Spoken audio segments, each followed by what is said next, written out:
Okay, mga idol, meron tayong re-reviewin. No, ito ay D900 amplifier. Okay, mga idol, review natin tong ating in-order sa Shopee. So, makikita natin tong itsura nitong D900 amplifier.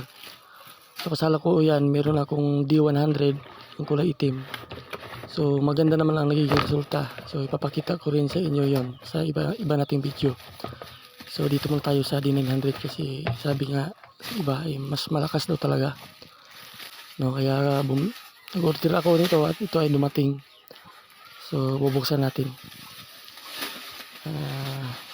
I-review natin kung ano yung pinagkaiba dito sa D100 sa itong D900. No, kung napapansin nyo mga idol, malaki. Oh, ito yung remote niya. Oh. Ayan o yan. Ang laki.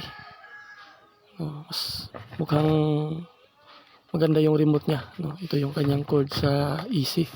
Ito 20 volts input. O, pag ginamitan ng kuryente, ito naman yung sa DC, sa battery. So, dyan mo na yan. O, ito naman yung kanyang manual. Ayan. So, di natin kailangan yan. Alam naman natin yan eh. May mga nakalagay naman dito ng mga sign. Ayun. Ano? Gold na gold. Ayun o. Ayan. Gold na gold mga idol. Talagang sosyalin. Tapos yung kanyang switch maganda na rin. Ayun o. Meron siyang dalawang mic input. Ayan. Tapos ito naman yung kanyang subwoofer, may sub siya. May volume, may frequency. Ito yung frequency niya. Ayan, ang kanyang sub. Tapos mayroon siyang left and right, treble at saka yung bass. Ayan. Yung kanyang bass. Ayan, ito naman kanyang main volume. Ayan. So, mas iba siya doon sa D100. Ito na kanyang jack RC input, audio input, yung USB, at saka meron siyang SD card. Ayan. Tapos ito naman yung kanyang mga selector, FM, Bluetooth, saka line input. Ayan. So, gandaan lang kasi iba yung kanyang yung switch. Ayan. Ito yung input niya, bilog ng mga idol, hindi katulad sa D100. Ayan. Ito yung para sa kanya. Ipapasok mo dyan, DC input. Yan, ito naman sa kuryente. Yan. AC input naman yan pag gusto mo sa kuryente. Kung nakasolar ka naman, kailangan mo ng inverter para maging 220 volts yung power input mo. Ito yung gagamitin. Ayan, mahaba siya mga idol. Ayan. So, mabigat siya. Yung kanyang switch naman, medyo mas maganda tingnan, no? Ayan.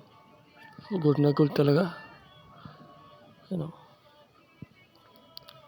Kung titingnan mo, sa likod naman, kulay itim. Kulay itim yung kanyang board. So, makapal yung alloy yata ito guys, kanyang pinakabahayan. Yan. So, ganun. Ayaw yung kanyang heatsink, no? Sa kanyang power supply. Ayan. So, gagawa natin to ng box tapos ipi-play natin at marinig ninyo yung tunog nito. Ito, kanyang heatsink din, mga idol. Katulad sa D100. Pinakaiba lang, ayan, yung kanyang sa IC yata ito. Tapos ito yung kanyang mga filter. No. Ano, ito yung kanyang output, audio out. Ayan, malapad.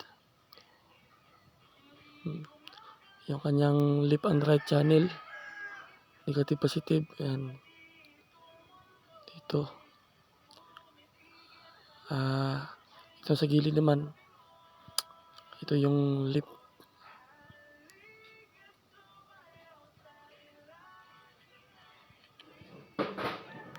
Ayan o, maganda talaga yung ano niya idol.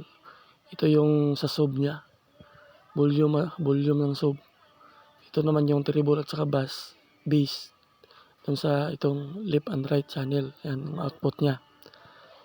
Ayan, yung dalawa naman, yun yung subwoofer. Ayan, ito yung volume niya. Ito yung frequency. Ibabaw naman yung mic. So, ito yung volume ng mic. Yung echo ng mic. Yung volume. So, maganda siya mga idol. Ito lang mga sabi ko, talagang okay siya. Mabigat. So, gawa natin doon ng box. At saka pagka patugtog na natin, ito yung box natin na ginagawa, hindi pa tapos. Kapag ito yung natapos natin, may kabit natin. So, titingnan natin yung tunog kung maganda pa talaga. Ito yung speaker na ikakabit natin. Kasi yung sa D100 natin mga idol, ito, maganda yung tunog niya. So, meron akong video nito na napatugtog na natin. So, maganda. Basta match ang yung kanyang speaker. Yung speaker niya, dalawang 8 inches na 100 watts na Tusonera. Dalawang mid na D4, 150 watts. At saka yung tweeter na Paizo. Tweeter dalawa. So, okay mga idol. Ito hindi pa tapos. Tapusin natin to at mabuo na natin. So, ito yun. Maganda talaga siya. Okay mga idol.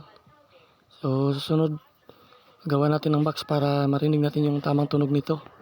So, kung bago pa kayo sa ating channel mga idol, so, kung bago kayo naligaw dito, huwag kalimutang mag-subscribe. Paki-like na rin ang notification bell at